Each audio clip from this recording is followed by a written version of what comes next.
O'Brien had checked our perimeter, called for backup, and declared the situation tentatively safe in the time it took Jerry and Rosa to fall asleep in the closet.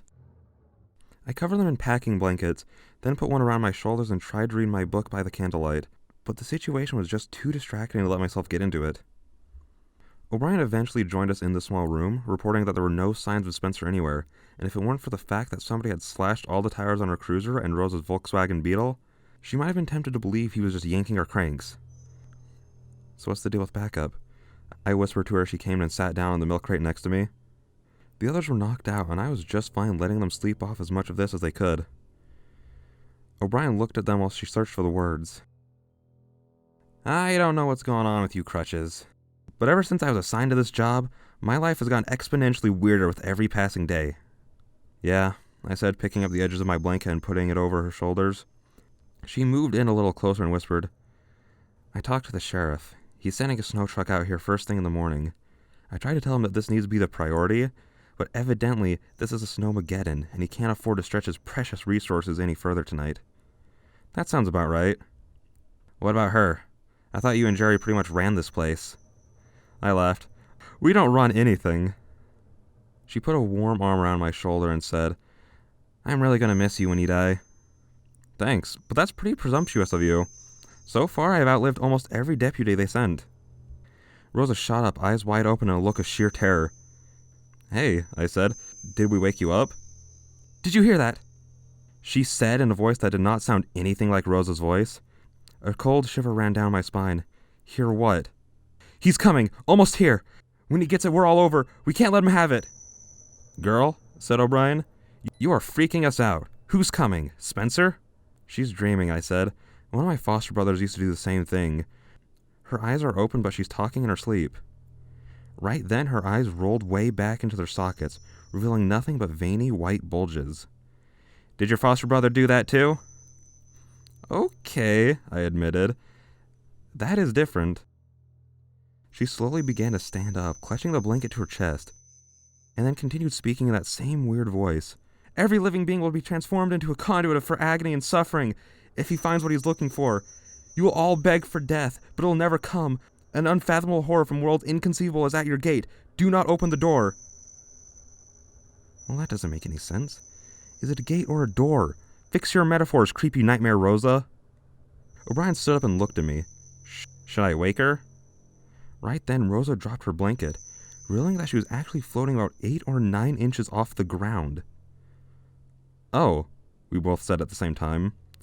It might have been a little bit of an overreaction to shoot Rosa with a taser gun, but then again, it might not have been, and there's no changing what had already happened. Rosa fell onto Jerry, waking them both in a screaming fit of expletives and confusion. It took a good 20 minutes before Rosa was calmed down enough for us to pull the prongs out of her skin and get her patched up. We were all in the front of the store, Rosa sitting on the counter while O'Brien put the finishing touches on her bandages. Why the hell did you shoot me with a taser? Always with the questions, Rosa. You were sleep floating, I explained. Oh, she said. Sorry about that, I didn't mean to. Hey guys, said Jerry. What do you suppose that is? He pointed at something just on the other side of the glass doors that at first glance looked like a body slumped against it. Upon closer inspection, I became certain that it was, in fact, a body slumped against it. O'Brien drew her gun and carefully walked over, undid the lock, and opened the door just enough for the body to fall halfway into the gas station, along with a freezing blast of wet air. Crap on a cracker, said Jerry. Is that Spencer? It was.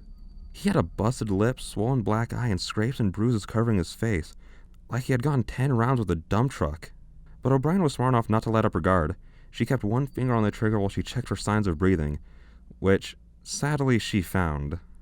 She put the unconscious Spencer in handcuffs, dragged him into the store, then handed me another $1 before calling it into the sheriff's office. Do you think that's going to be enough? I asked. 1 pair of handcuffs? He's unconscious and unarmed. What exactly did you have in mind? I said, maybe we can tie him up? At the same time that Jerry blurted out, wooden stake through the heart. We compromised and found a roll of duct tape to secure him to a rolling chair, then pushed the chair into the supply closet, then nailed the closet door shut. 30 minutes later, we heard the pounding on the roof. Slam! The first one jolted us all into high attention. We'd have but maybe 2 seconds for the next. Slam! Maybe a tree branch had fallen over into the storm. Slam! Slam! Slam! They started coming more frequently, like a muffled machine gun. Slam, slam, slam, slam! What the hell is that? O'Brien bellowed. Slam, slam, slam, slam! They came together, 5 to 10 each second. And then, just as suddenly as it started, the pounding on the roof came to an end. Maybe it was just the hail, I suggested. Or maybe, offered Jerry, it was him escaping. He pointed at the room Spencer was in. How does that make any sense? Asked O'Brien. Lady, we are way past the point of making any sense, he answered, then added, I think you know that. That was all it took to convince O'Brien to pry the nails back out of the door to Spencer's makeshift prison. But once we got it open, we saw that he was still there, duct taped to a chair. We breathed a collective sigh of relief before. Well, hey there, everybody, Spencer said with a sly smile. Merry Christmas. Now, which one of you wants to let me out of this chair? Spencer Middleton, said O'Brien. You are under arrest. You have the right to remain silent. Anything you say... Christ, O'Brien, are we really going to do this again? Just set me free and give me a weapon. You clearly have no idea what's out there right now. You think I did this to myself? Trust me, you're going to need my help. We probably should have gone with the steak. Spencer was still yelling at us as O'Brien closed the closet door again. Okay, she said. We need to check out what that noise was. No, we really don't, I responded.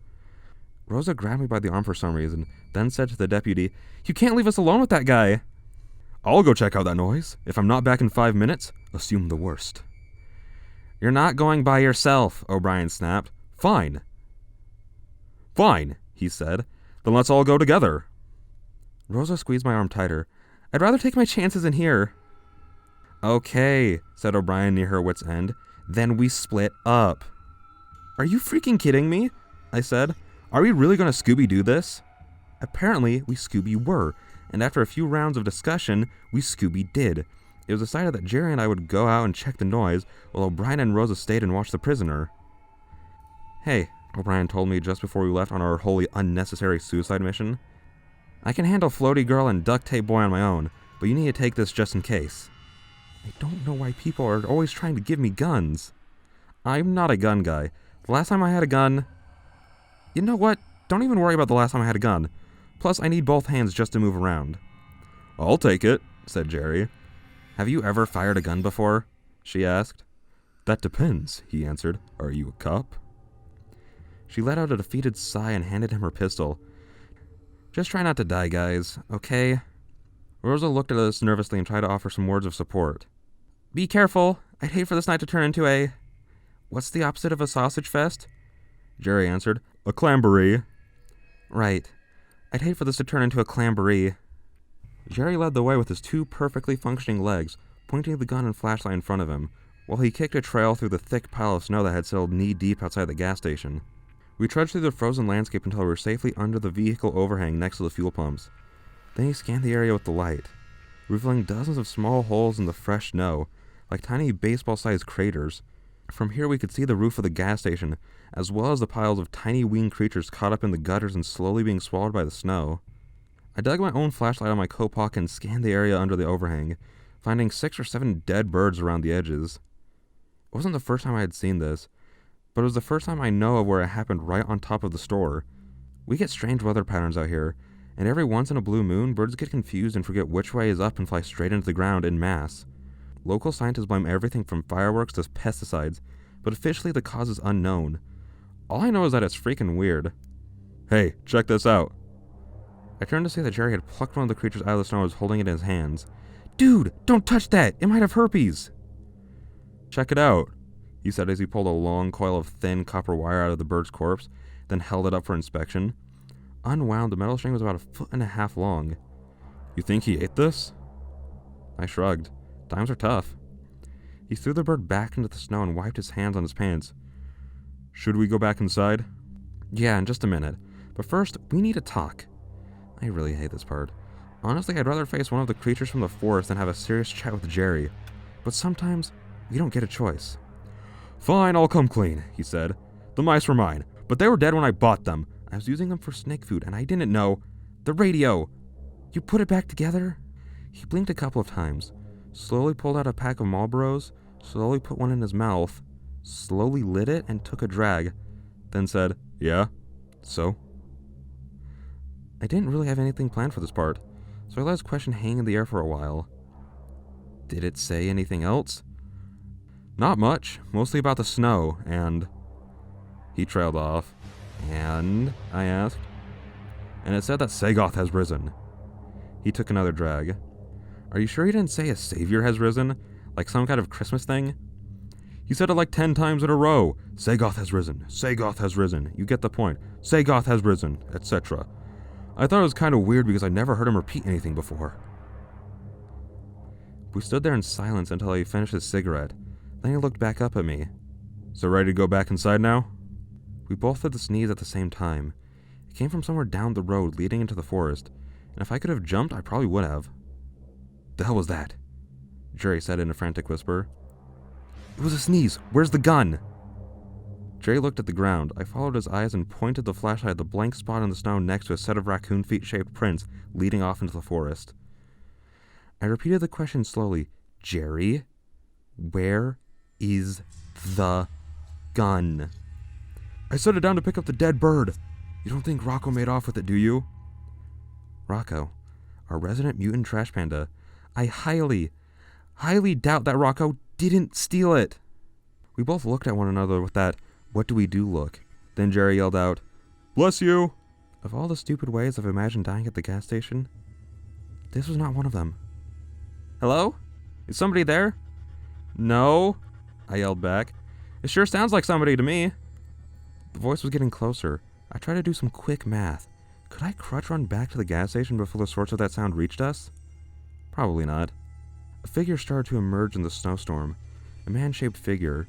As I got closer, the details came into focus, and before long, the man was underneath the awning with us, casually walking towards me, hands in his pockets, snow covering his hooded blue jacket coat. He walked right up to the two of us and asked if he could bum a smoke. I watched the guy light it up and take a drag, and noticed that there was something strangely familiar about him. He was about 5'10", early 30s with dark brown eyes and a short and well-maintained beard. Thin but in good shape, and wearing a coat that was way too big on him.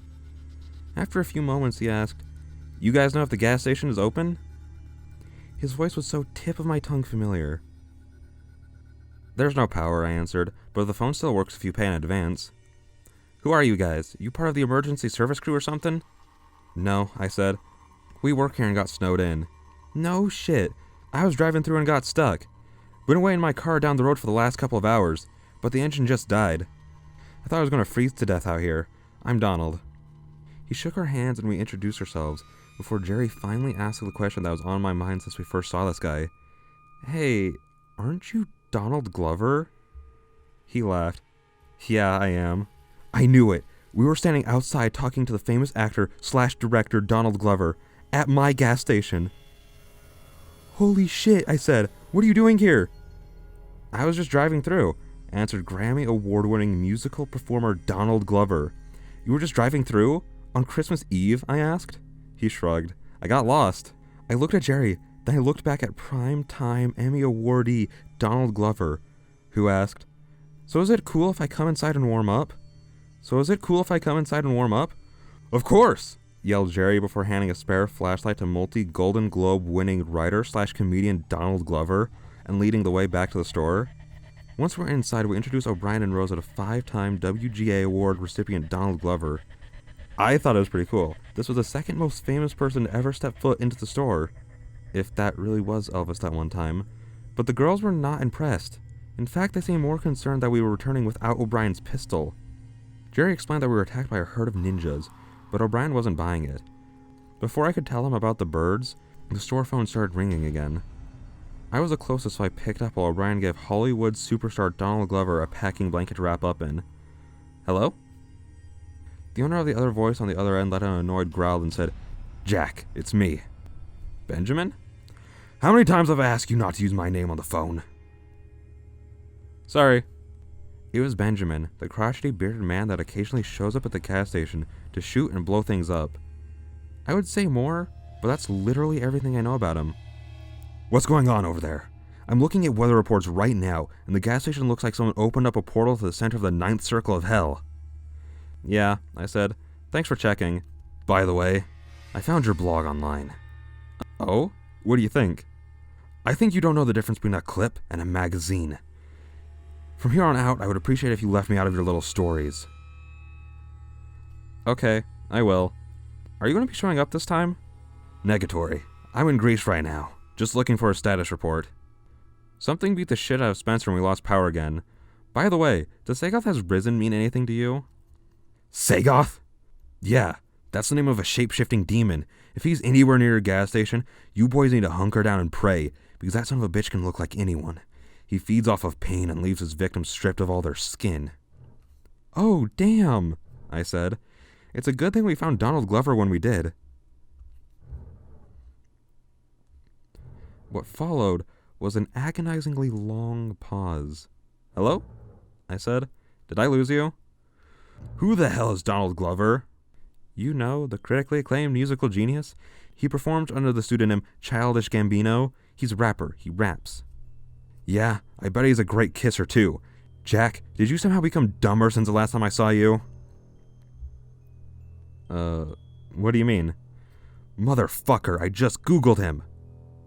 Donald Glover is at home with his family in Atlanta right now. You're in the presence of a shape-shifting demon. Or maybe the one in Atlanta is the double, and the real one is in the gas station. He made that growling noise again and said, "The only way to kill a demon like that is to take off his head. Goodbye, dumbass." Then the line went dead. Jerry came and sat on the counter and said, "All right, I'm not making any offers or anything. I just want to know your opinion. Do you think we're more likely or less likely to have an orgy now that Donald Glover is here?" Jerry, listen closely, I said in a low voice. We have to kill Donald Glover. Okay, he said, hopping back to his feet. Let's do this. How? Jesus, he didn't even need an explanation. We need to cut off his head. Nice. Well, I have one ally on board, but I knew that convincing 2 more people to help us cover up yet another brutal murder at the gas station might be more difficult, assuming we could even figure out a way to kill not Donald Glover, and also assuming that he really was a demon. And assuming demons were even real, Benjamin was feeding me true information, and none of this was just a vivid hallucination caused by my rapidly deteriorating mental state. Man, when I lay it all out like that, it's a lot to take on faith before committing decapitation.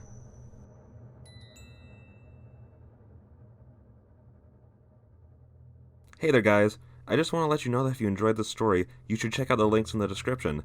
Down there you'll find a link to Gas Station Jack's blog, and links to Tales from the Gas Station Volumes 1, 2, and 3, all available in paperback, hardback, and on Audible.